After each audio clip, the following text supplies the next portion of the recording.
11번 내용이 바로 뭐가 있냐면요. 변압기에 뭐가 있냐면은 결선이 있습니다. 변압기 결선. 우리 변압기 결선에는 크게 몇 가지가 있냐면 세 가지가 있는데 Y 결선이 있고 델타 결선이 있고 V 결선이 있고요. 그 외에 그 외에 뭐예요? 또 다른 결선으로 바뀝니다. 거기까지 근데 나오지는 않기 때문에 총 변압기 결선 세 가지를 우리가 볼 텐데 이 변압기 결선에서 여러분이 이제 첫 번째로 아셔야 될 결선법이 있습니다.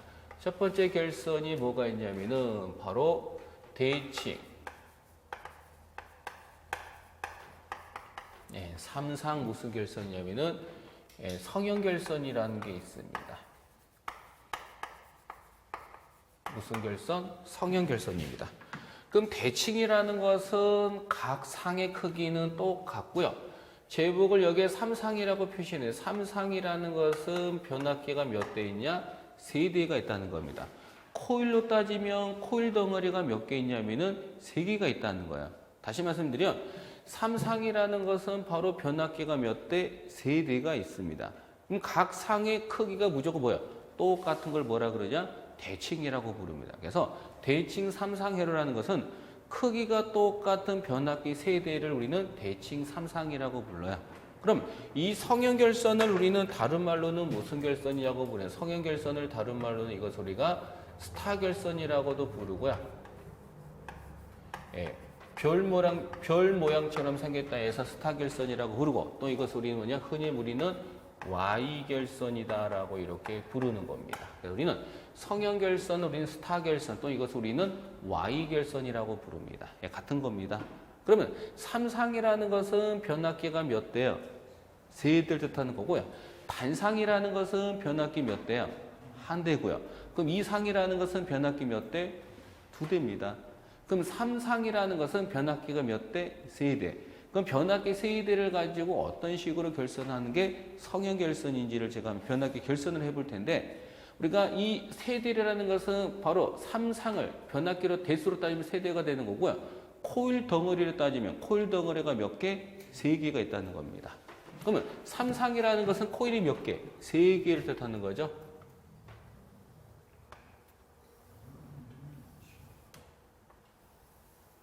이렇게 해가지고요. 코일이 몇 개? 이렇게 하나. 그 다음에 코일이 이렇게 2개.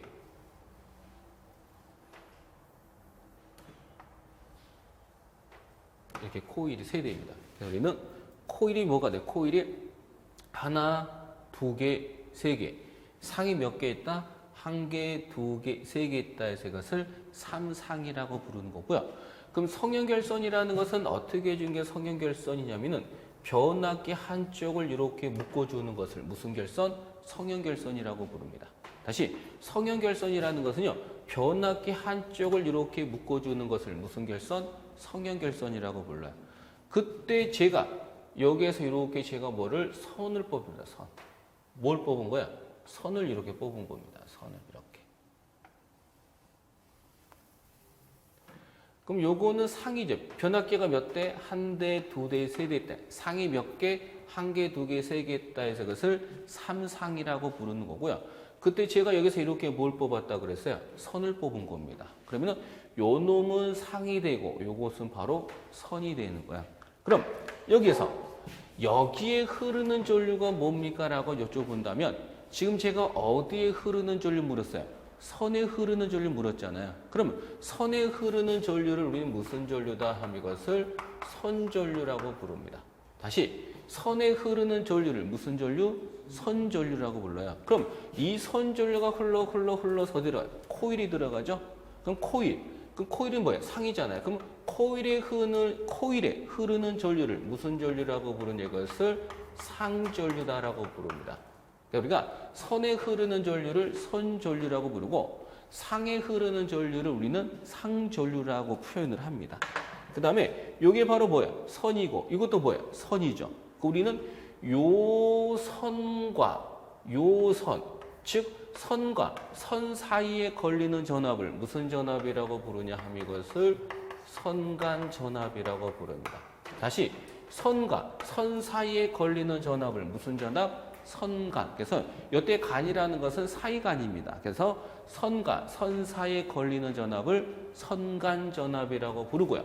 그러면은 요 상에 걸리는 전압을 우리는 무슨 전압이라고 부르냐면은 상에 걸리는 전압을 무슨 전압이라고 부르는데 이것을 상전압이라고 부릅니다. 그래서 우리가 요 모양을 그대로 본딴 겁니다. 우리는 선에 흐르는 전류를 선전류라고 부르고 상에 흐르는 전류를 상전류라고 부르고 선과 선 사이에 걸리는 전압을 선간전압이라고 부르고 상에 걸리는 전압을 우리는 상전압이다라는 이름을 붙인 겁니다. 그럼 여기서 이걸 봅니다. 우리는 선에 흐르는 전류가 선전류고 상에 흐르는 전류가 상전류라고 그랬잖아요. 그럼 요 그림을 자세히 관찰해 보면요. 선전류가 흘러서 이게 어디로 빠져요? 상으로 빠지는 거 보이시나요? 다시 말해서 우리는 요 선에 흐르는 전류나 상에 흐르는 전류는 같은 겁니다. 즉 대칭 삼상 성형 Y결선에서 선에 흐르는 전류가 10A면 상에 흐르는 전류도 몇 A가 되는 거예요? 10A가 돼요.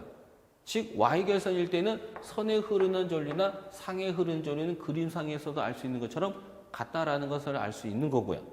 그다음 우리가 선과 선 사이에 걸리는 전압을 선간전압이라고 부르고 상에 걸리는 전압을 상전압이라고 부릅니다. 맞나요? 그러면 이 그림을 잘 보시면 이 선과 선 사이에 걸리는 전압이 선간전압이고 상에 걸리는 게 상전압이잖아요. 이 그림에서 우리가 알 수 있는 것처럼 선간전압의 길이하고 상전압의 길이는 같아 달라요? 다르죠. 즉 누가? 즉 선간전압이 바로 뭐냐? 상전압보다 커요, 작아요? 그럼 잘 보시면 요만큼이 선간전압의 길이고 요만큼이 상전압의 길이에요. 그럼 여기서 우리가 알 수 있는 것처럼 선간전압 길이와 상전압의 길이는 다르죠. 누가 더 커요? 선간전압이 상전압보다 더 크다는 걸 알 수 있다는 겁니다. 그래서 우리는 이 대칭 삼상 성형결선에서 우리가 이제 시험에 나오는 것들을 제가 몇 가지 정해드리면 첫 번째 바로 대칭 삼상 성형결선 시 선간전압에 대해서 묻습니다. 그럼 우리 Y결선일 때는 선간전압의 길이와 상전압의 길이를 비교했을 때 선간전압이 상전압보다 더 큽니다. 맞나요? 그래서 우리는 이 선간전압이라는 것은 바로 선간전압이 상전압보다 더 커요. 그러면 몇 상이니까 3상이기 때문에 얼마가 크냐면요. 선간전압이라는 것은요.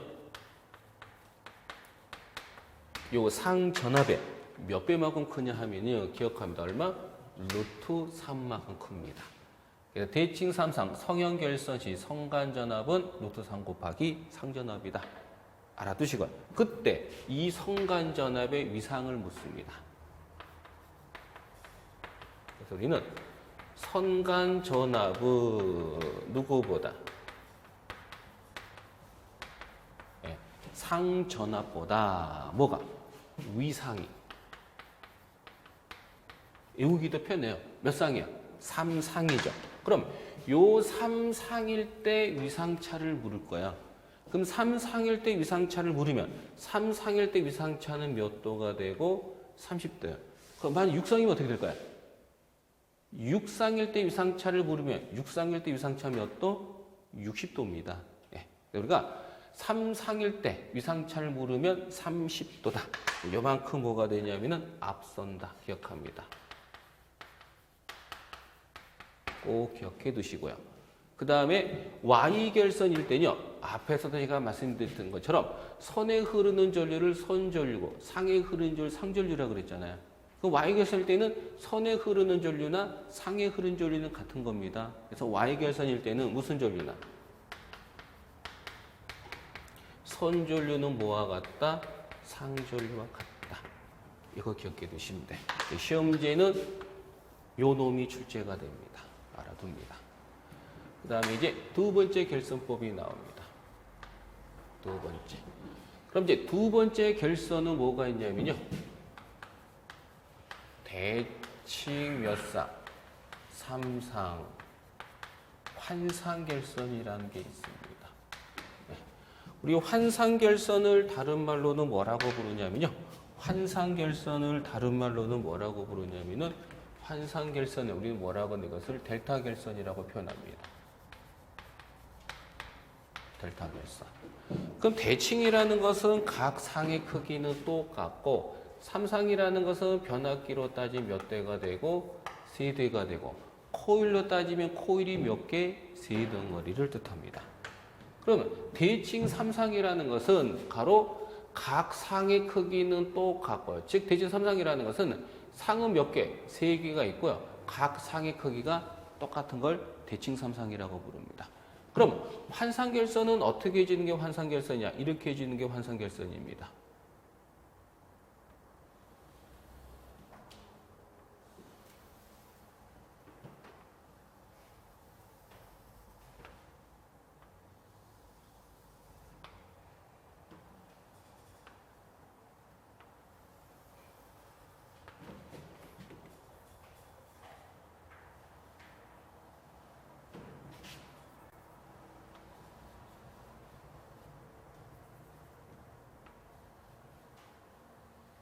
이겁니다. 즉, 이게 바로 뭐가 돼요? 코일이죠. 이걸 우리는 상, 변압계라 그러죠. 변압계가 몇 개 있어요? 한 대, 두 대, 세 대. 상이 몇 개 있다? 한 개, 두 개, 세 개 있다 해서 이것을 삼상이라고 부릅니다. 그러면은 이 환상결선이라는 것은 어떻게 해주는 게 환상결선이냐? 변압기 앞과 뒤를 묶어줍니다. 즉, 변압기 앞과 뒤를 묶어준다는 것은 바로 변압기 이렇게 앞과 뒤를 이런 식으로 묶어주는 것, 무슨 결선이라 그러니 이것을 델타, 환상결선이다라고 부릅니다. 그럼 요거는 뭐가 돼요? 변압기, 상이고. 그때 제가 뭘 뽑았어요? 선을 뽑은 거죠. 그러면 여기에 흐르는 전류가 무슨 전류입니까? 선에 흐르는 전류를 우리는 무슨 전류라고 부르니 이것을 선전류라고 불러요. 그럼 선전류가 흘러서 어디까지 와? 여기까지 오신 다음에 일부는 여기로 가고 일부는 여기로 가는 거죠. 그때 우리는 여기에 흐르는 전류를 무슨 전류냐 하면 이것을 상에 흐르는 전류를 우리는 뭐라고 부른다? 이것을 상전류다라고 부르는 겁니다. 그 다음 요건 선이고 요것도 뭐예요? 선이죠. 이번에는 요 선과 선 사이에 걸리는 전압을 무슨 전압이냐? 사이간을 써가지고요. 바로 무슨 전압? 선간 전압이다라고 부르는 겁니다. 그러면은 이번에 이 상에 걸리는 전압을 그러면 무슨 전압이냐라고 물으면 상에 걸리는 전압을 무슨 전압이다? 이것을 상전압이다라고 이렇게 부르는 겁니다. 우리가 선에 흐르는 전류는 선전류고 상에 흐르는 전류는 상전류고 선과 선 사이에 걸리는 전압은 선간전압이고요. 상에 걸리는 전압을 우리는 뭐라고 부르는데 이것을 상전압이다라고 부르는 겁니다. 이렇게. 그럼 이제 여기서 이걸 봅니다. 선에 흐르는 전류를 선전류라고 부르고 상에 흐르는 전류 상전류라고 그러잖아요. 그럼 잘 보시면 이 선전류가 흘러서 여기까지 오시다가 모든 전류가 다 일로 간 건 아니죠. 일부는 여기로 갈 것이고 일부는 여기로 가는 거예요. 그럼 예를 들어서 선전류가 제가 10이라고 보겠습니다. 그럼 선전류가 흘러서 어디까지 오시다가 요 지점까지 오시다가 여기에서 지류가 몇 군데로 쪼개져요? 두 군데로 쪼개지죠. 그럼 예를 들어서 이쪽으로 얼마? 1을 갔다면 나머지 얼마? 9는 어쩌고 가는 거예요? 이쪽으로 흐르는 거죠. 맞나요? 그럼 잘 보시면 이 10이라는 것은 무슨 전류예요? 선전류고 1과 9는 무슨 전류예요? 상전류죠. 그럼 요 그림에서도 우리가 알 수 있는 것처럼 선전류하고 상전류 비교했을 때 선전류가 큰 거예요? 상전류가 큰 거예요? 요 10이 선이고 1과 9가 상이잖아요. 그러면 요 그림에서 우리가 알 수 있는 것처럼 선전류가 10이고 상전류가 1, 9예요. 그럼 여기서 우리는 선전류가 큽니까? 상전류가 큽니까? 누가 커요? 선전류가 크죠? 그러면은 이 선전류가 상전류보다 얼마만큼 크냐면 몇 상이에요? 3상이죠. 그럼 3상이가 몇 배? 루트 3배입니다. 그래서 뭐가 시험 문제냐면은 선전류를 묻습니다. 그럼 대칭 삼상 델타 환상결선 시 선전류라는 것은 바로 상전류의 몇 배가 되냐? 루트 3배다라는 겁니다. 요거 기억하시면 되고요. 두 번째, 이때 이 선전류의 위상을 묻습니다.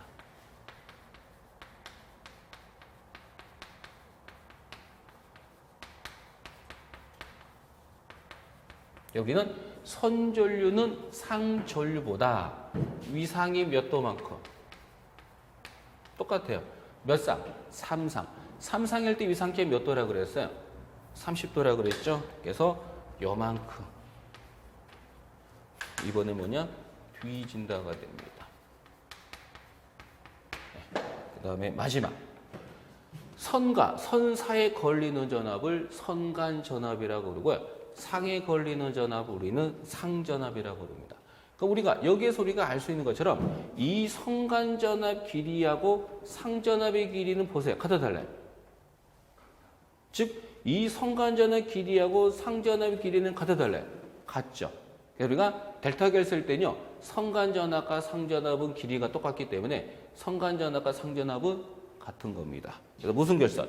델타 결선일 때는요. 무슨 전압과 선간전압과 뭐는 상전압은 뭐가 되냐? 바로 같다가 중요합니다. 그래서 뭐가 시험 문제냐면 바로 요 자체가 바로 시험 문제로 출제가 됩니다. 자, 세 번째까지 하고 문제 좀 풀어드릴게요. 요겁니다. 뭐겠냐? 처음에 우리가 변압기 세 대를 가지고 무슨 운전하다가 델타 운전하다가 변압기 한 대가 망가집니다. 그럼 변압기 한 대가 망가졌죠? 그럼 변압기 몇 대 남았어요? 2대 남았죠? 그럼 잘 보시면 이렇게 생긴 게 무슨 모양이야? V자처럼 생겼죠? 그래서 우리가 변압기 세 대를 가지고 델타 운전하다가 변압기 한 대가 망가짐으로써 변압기 몇 대? 2대죠. 그럼 변압기 2대 갖고 계속 삼상부하 운전할 수 있는 걸 무슨 결선이라고 그러냐? 이것을 V결선이라고 부릅니다. 그럼 V결선은 변압기 몇 대예요? V결선이라는 것은 변압기 몇 대? 변압기 몇 대? 2대입니다. 그래서 처음에는 변압기 세 대를 가지고 델타 운전하다가 변압기 한 대가 망가짐으로써 변압기 몇 대? 2대죠. 그럼 변압기 2대를 갖고 계속 삼상부하 운전하는 것을 우리는 V결선이라고 부릅니다. 그럼 이 V결선에서 여러분이 아셔야 될 건 첫 번째가 바로 V결선 시 뭐냐면은 삼상 출력입니다. 네. 그러면 V결선 시 삼상 출력이라는 것은 뭐냐? 출력P라는 것은 루트 3 곱하기 VI가 돼요. 그럼 여기에서 여러분이 아셔야 될 것은 이때 요 VI라는 것은 변압기 몇 대 용량? 변압기 2대가 아닙니다. 이것은 한 대 용량이에요. 그래서 변압기 한 대 용량에다가 루트 3을 곱하면 변압기 2대 가지고 나오는 삼상 출력이 됩니다. 자칫 잘못하거든 2대 하시는데 그게 아니라 어차피 이 출력은 변압기 2대 갖고 나오는 출력은 맞지만 출력값을 구할 때는 2대가 아니라 변압기 한 대 값에다가 루트 3을 곱하면 변압기 2대 갖고 나오는 삼상 출력이 나온다는 겁니다. 그 다음에 우리가 변압기 용량의 단위로는 뭘 쓰냐? 무슨 볼트 암페어를 씁니다. 그래서 문제에서요. 다음 보기 중에서 변압기 용량의 단위가 아닌 것은 뭡니까? 라고 물을 때 무조건 끝자리가 뭐로? 볼트 암페어로 안 끝나는 게 바로 그게 답입니다. 그러니까 무조건 볼트 암페어로 끝나는 게 바로 뭐예요? 변압기 용량의 단위입니다. 알아두시고. 그 다음에 두 번째입니다. 두 번째 뭘 물었냐면은 이용률입니다. 이용률. 그럼 여기서 말하는 이용률이라는 것은 뭐냐? 여기서 말하는 이용률이라는 것은 처음에는 변압기 세 대를 갖고 우리가 돌리다가 변압기 한 대가 망가짐으로써 변압기 몇 대? 2대죠? 그 변압기 2대 갖고 나오는 결과치를 뜻합니다. 하나로 이렇게 보면 여러분이 공장에서 우리가 이제 제가 제품을 찍습니다. 그럼 처음에는 변압기 세 대를 가지고 제가 제품을 100개씩 찍어냈어요. 그런데 변압기 한 대가 망가집니다. 그럼 변압기가 망가졌다 해서 공장을 놀리면 어떻게 돼요? 손실액이 만만치가 않겠죠. 그래서 변압기 한 대는 망가졌지만 몇 대 남았어요? 2대 남았잖아요. 그래서 2대를 갖고 계속 제품을 찍어내요. 그럼 처음에는 세 대를 갖고 100개를 찍어냈는데 이번에 한 대가 망가졌기 때문에 까지는 찍지 못하겠죠. 그 대신에 뭐가 돼요? 아쉬운 대로 우리가 제품을 생산이 가능해요. 노는이 제품은 나될 거 아니에요. 그럼 결론적으로 이용률이라는 것은 말씀 그대로 변압기 2대 가지고 나오는 제품의 양을 뜻하는 겁니다. 그러면 이용률이라는 것은 뭐냐 하면 요거면 이용률이라는 것은 변압기 몇 대? 2대죠? 그럼 변압기 2대 가지고 나오는 출력은 얼마? 요만큼입니다. 요거는 이론상이에요. 학자들이 변압기 2대 갖고 나오는 출력은 요만큼이 나올 것이다 라고 추측을 한 겁니다. 계산한 거예요. 계산. 그런데 오히려 뭐예요? 뚜껑을 열었더니 요만큼이 나온 게 아니라 얼마가 나온 거예요? 요만큼이 나오더라는 거죠. 그래서 이론과 현실은 좀 다르다는 겁니다. 그럼 여기에서 누구 찍찍, 요거 찍 날라가요. 그래서 요거 찍찍 날라갑니다. 그럼 2분의 루트 3을 계산기를 두들기시면 얼마 나와요? 0.866이 나오는 거고요. 요걸 퍼센트지로 물어요. 몇 퍼센트냐? 그럼 퍼센트지로 물으면 여기다 곱하기 얼마? 100을 하면 얼마가 나오냐면은 86.6%가 나옵니다. 그래서 문제를 잘 보셔야 돼요. 100분율, 퍼센트지로 물으면은 곱하기 100을 해서, 곱하기 100을 한, 요걸 하고요. 그렇지 않으면 여기 되는 겁니다. 그 다음에 마지막으로 나온 게 뭐냐면은 출력비를 묻습니다. 비라는 것은 나누기를 의미를 갖고 있죠. 출력비라는 것은 고장 나기 전분의 고장난 뭐가 되는 거야? 후가 되는 거야. 그럼 고장 나기 전에 변압기 몇 대? 3대를 가지고 무슨 운전? 델타 운전을 하다가 변압기 한 대가 망가지면 그때 2대죠? 그럼 변압기 2대 갖고 우리가 무슨 결선? V 결선을 한 겁니다. 그러면 여기에다가 이제 식을 대입합니다. 그러면 고장 나기 전에는 변압기 3대가 되는 거죠? 맞나요? 그럼 3대 가지고 나오는 출력은 요만큼이에요. 그 다음에 고장 후에는 변압기 2대죠? 그럼 변압기 2대 갖고 나오는 출력은 얼마야? 요만큼입니다. 요만큼. 그럼 여기에서 누구 찍찍이야? 요거 찍 날라가잖아요. 그래서 요걸 찍찍 날고 남는 걸 적으니까 얼마가 나와요? 0.5가 돼요. 577이 나옵니다. 그런데 이것을 뭐로 물으면 몇 퍼센트냐? 100분율로 물어요. 그럼 100분율로 물으면 요것은 얼마? 곱하기 100을 해서 얼마? 57.7%가 됩니다. 그래서 요게 중요합니다. 요게 중요해요. 여기까지 필기를 하십니다. 나중에 전기론 들어가면 이거 또 하는 부분, 중복되는 부분이 전기론하고. 이렇게 보시면 되고요. 이제 62쪽 해서 마무리 지을게요. 62쪽입니다. 62쪽. 62쪽을 보시기 위해서 뭐 필기할 거 있으시면 필기 뭐 잠깐 1분 시간 좀 드릴까요? 제가 1분의 시간 좀 드릴 테니까요. 필기를 하십니다.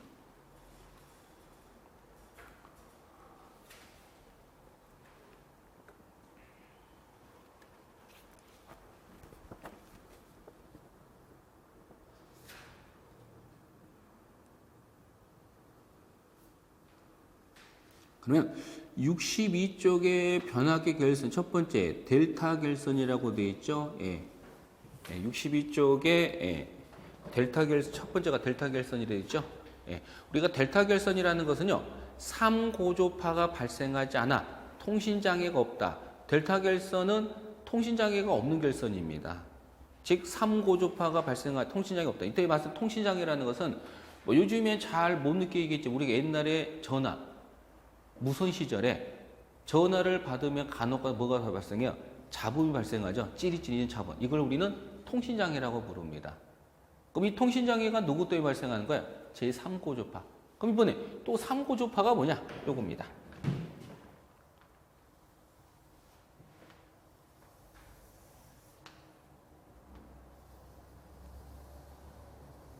우리는 이와 같은 파를 무슨 파라 그래요? 정염파. 그래서 이렇게 생긴 전기는 굉장히 좋은 전기입니다.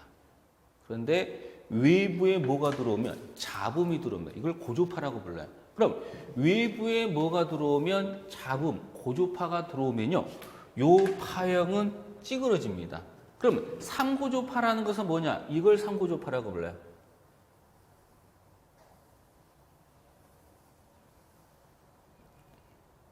이거 너무 크게 그렸네.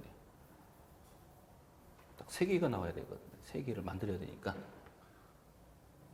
하나, 둘, 뭐 이런 식으로 3개 이렇게 만들고 이렇게 나옵니다. 이렇게. 그럼 잘 보시면요. 우리 여기가 한 줄기라 그러냐. 하나, 둘, 지금 3개가 나온 거 보시죠. 그럼 처음에는 이렇게 생긴 정연파가 들어오다가 외부에 잡음이 들어오게 되면은 파형이 찌그러져요. 그럼 찌그러진다는 것은 외부에 잡음이 들어온다는 것은 외부에서 뭐가 들어오는 거야? 고조파가 들어옵니다. 그럼 3고조파라는 것은 바로 이렇게 생긴 파형이 지금 몇 개가 들어와 있어 지금?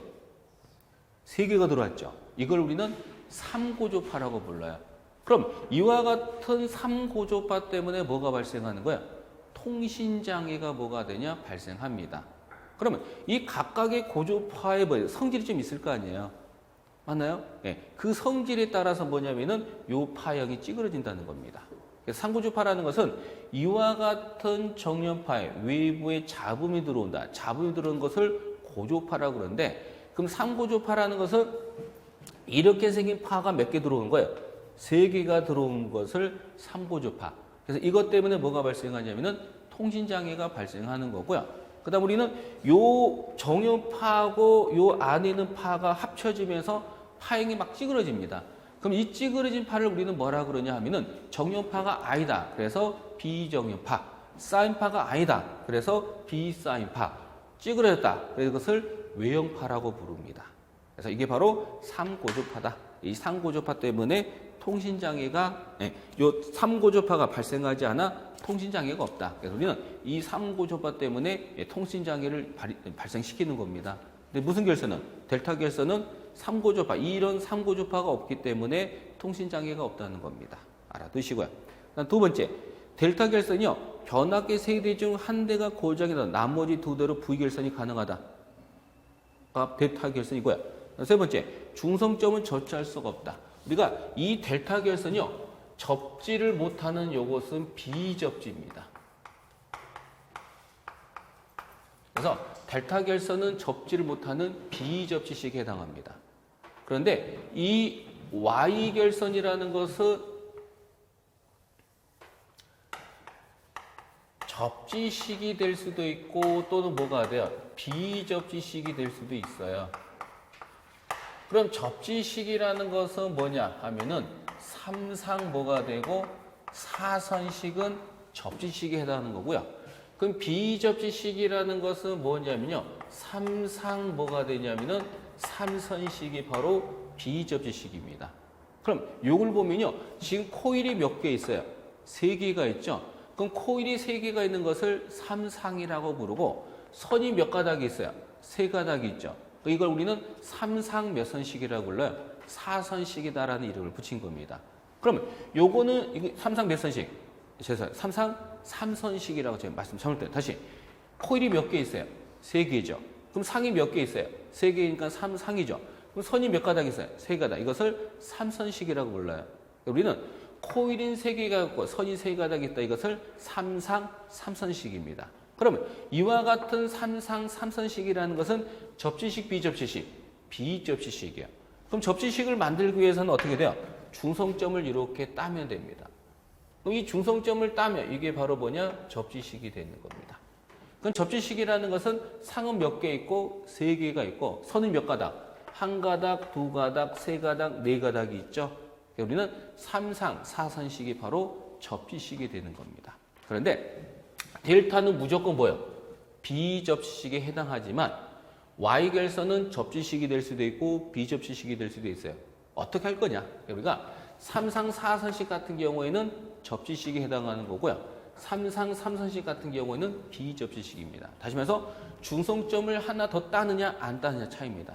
그럼 중성점을 따면 접지식, 안 따면 비접지식입니다. 구분 이렇게 하는 겁니다. 또 추가적인 것도 또 과목의 특성상 있기 때문에 그때 가서 하는 걸 하고 이렇게 해서 보시면 됩니다. 그 다음 두 번째 Y결선인데 Y결선이라는 것은 델타의 반대다 보니까 Y는 제3고조파가 포함이 돼요. 뭘 일으킨다? 통신장애를 일으킨다라는 거고요. 두 번째 성간전압은 바로 했던 요겁니다. 요거 Y니까 요거죠. 요거에 관련된 것을 한 거고요. 그다음 세 번째 중성점을 접수할 수 있어. 보호계적인 채용이 가능하다. 우리가 Y결선은 중성점을 뭐 할 수 있다? 접지할 수 있다 그랬죠. 그 Y결선은 중성점을 접수할 수가 있는데 접지식을 만들기 위해서는 삼상 몇 선식이야? 4선식을 뜻합니다. 네, 이렇게 알아둡니다. 그 다음에 세 번째는 해드렸던 거라 뭐 굳이 하지는 않을 거고요. 그 다음에 12번째 삼상 변압기 병렬 운전의 결선 조합입니다. 즉 병렬 운전이 가능한 접속법과 불가능한 접속법을 물은 거예요. 그러면 그 표를 여러분이 외울 필요는 없고요. 단지 이거는 기억합니다. 그럼 변압기의 병렬 운전이 가능한 결선법이 있고 병렬 운전이 불가능한 결선법이 있어요. 그 표를 보시면요. 왼쪽을 보면 병렬 운전이 가능한 결선이 있죠. 근데 여러분이 그 표를 외우시면 안 돼. 외우지만 나중에 다 까먹어요. 그렇게 외우지 말고 병렬 운전이 가능한 것은 변압기 결선 무슨 결선? 짝수 결선이다라는 거고요. 병렬 운전이 불가능한 것은 변압 결선이 뭐냐? 홀수 결선이에요. 그럼 볼까요? 그럼 병렬 운전이 가능한 결선 짝수라 그랬잖아요. 거기 보면 또 칸이 두 개로 쪼개졌죠? 그 왼쪽에 첫 번째 줄 보시면 델타와 델타입니다. 우리가 델타가 몇 개예요? 4개죠. 그럼 4개는 홀수의 짝수예요. 짝수죠? 이러면은 병렬 운전 결선이 가능하다는 뜻입니다. 그럼 또 볼까요? 그 왼쪽이 밑에 보세요. 그 왼쪽 밑에 보니까 델타 Y와 Y 델타라고 되어 있죠. 그럼 델타 Y와 Y 델타인데 델타 몇 개? 2개. Y 몇 개? 2개죠. 그럼 2개라는 건 홀수 짝수야. 짝수죠. 이러면은 병렬 운전이 가능하다는 겁니다. 근데 이제 오른쪽에 보면 병렬 운전이 불가능한 거 있죠. 이건 뭐로 끝나는 거예요? 홀수 결선이라는 거예요. 뭐 첫 번째 줄 어떻게 돼요? 델타와 델타 Y죠. 그럼 델타 몇 개? 3개. Y 몇 개? 하나. 그럼 3개든 하나든 홀수 짝수. 홀수죠. 이러면은 병렬 운전이 불가능한 결선이 됩니다. 그래서 홀수냐 짝수냐라고 보는 거지 거기 있는 것은 이제 뭐가 돼요? 힘듭니다. 그건. 학자들이 다 실험을 해서 만든 결선법이기 때문에 이걸 외우지를 못해요. 그래서 그냥 홀수 결선, 짝수 결선을 이용해서 가능 불가능이다라고 기억해 두시면 됩니다. 그러니까 여기까지 우리가 이제 이론적인 것을 해드린 거고요. 그럼 이거에 관련된 문제를 한번 풀어보겠습니다.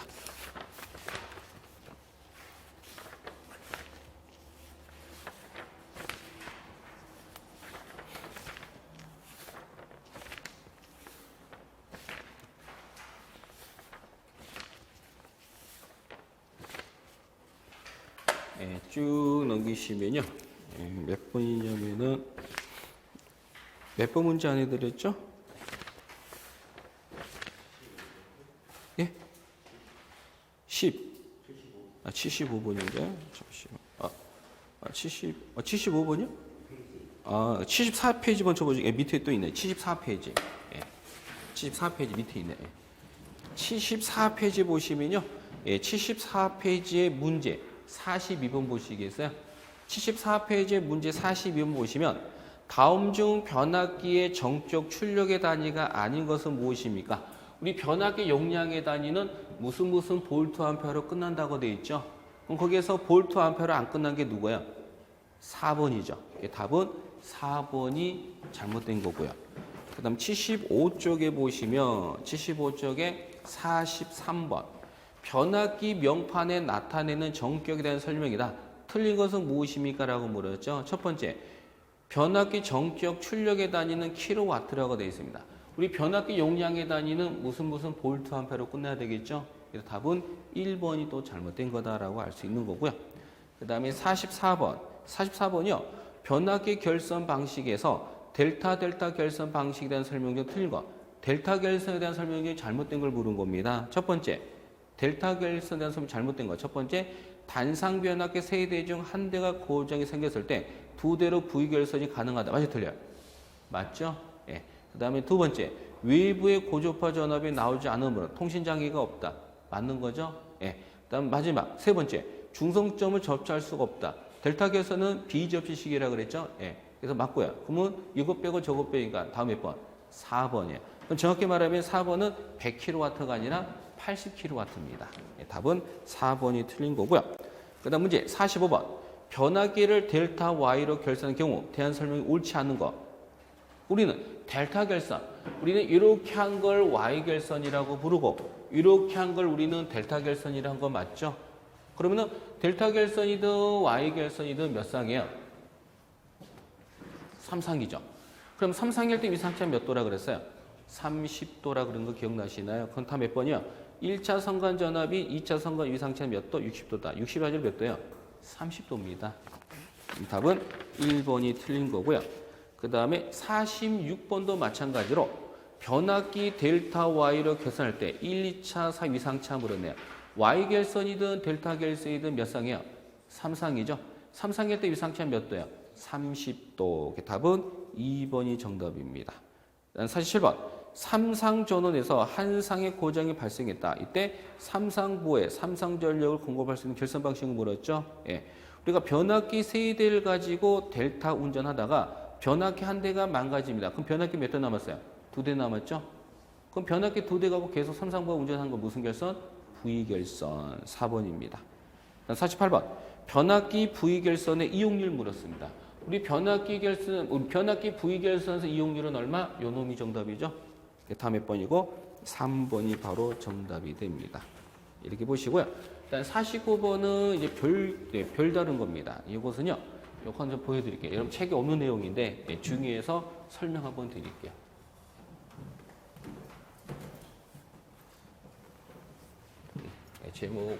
제가 제목을 별도로 잡지 않고 그냥 당구장 표시해가지고 설명을 드릴게요.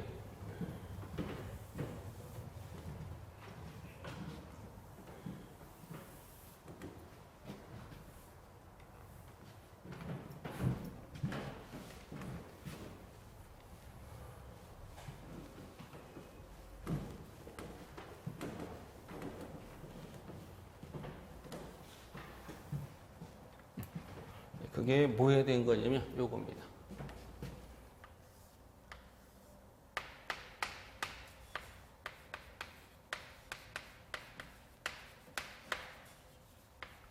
기사에 들어가면 상수 변환에 대해서 모르는데요.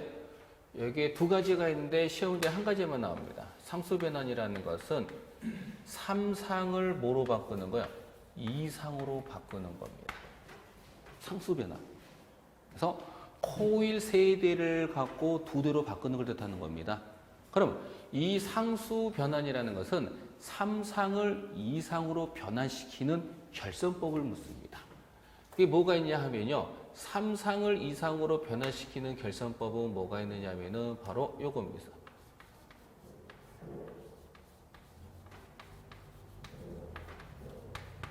메이어 결선이 있고요.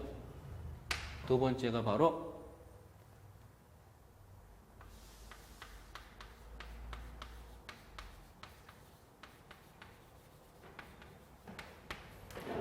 우드 뭐가 되냐? 브리지 결선이 있고요.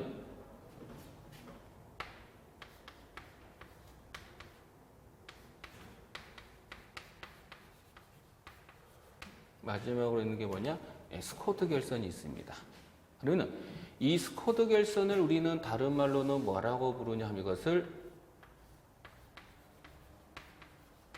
T결선이라고 부릅니다. 같은 겁니다. 그래서 어떨 때는 스쿼트 결선이라고 묻고 어떨 때는 T결선이라고 해요. 같은 겁니다.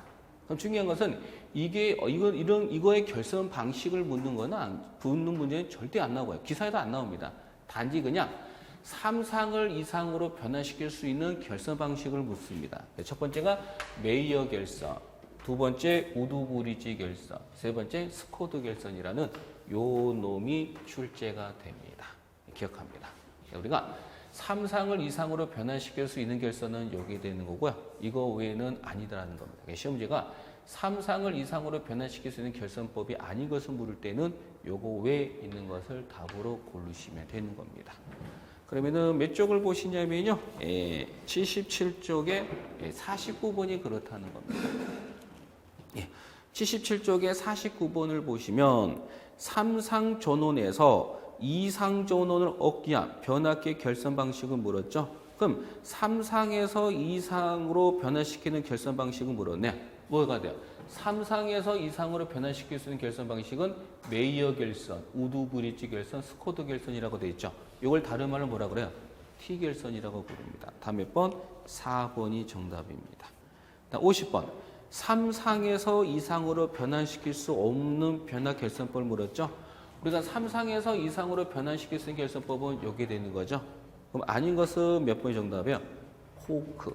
1번이 정답이 되겠죠. 1번입니다. 그 다음 51번. 접지 목적과 거리가 먼 것은 물었는데 요 51번은 정확하게 따지면 전기 설비에 대한 문제입니다. 그런데 기기에서 나왔기 때문에 넣긴 넣어드렸는데 나중에 설비할 때 하는 걸로 하고 접지 목적 거리가 먼 것은 답은 2번. 우선 답만 체크하십니다. 그 다음에 52번. 3상 변압기의 병렬 운전 시 병렬 운전이 불가능한 결선을 물었죠.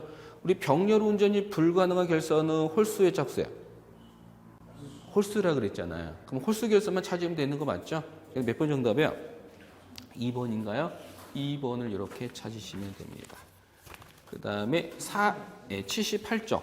78쪽에 53번. 요거는 책이 없는 내용인데 그래도 잘 나오는 거 넣어드린 겁니다. 53번에 변류기의 개방 시 2차 측 단락한 이유는 답은 1번이다. 답 체크하시고요. 마지막 53번이죠. 변압기의 마지막 문제입니다. 54번에 54번 문제 뭐예요? 3상 변압기의 결선 조합 중 병렬 운전이 불가능한 것을 물었습니다. 그 병렬 운전이 불가능한 결선은 홀수 짝수. 홀수라 그랬죠? 그럼 거기서 홀수 결선 찾으면 몇 번이에요? 3번인가요? 뭐 이런 식으로 보시면 됩니다. 그래서 여기까지 해가지고 변압기를 마무리를 지어드리고요. 좀 쉬었다가 이제 뭐냐? 제4장 유도기 쪽으로 넘어가겠습니다. 좀 쉬었다 하겠습니다.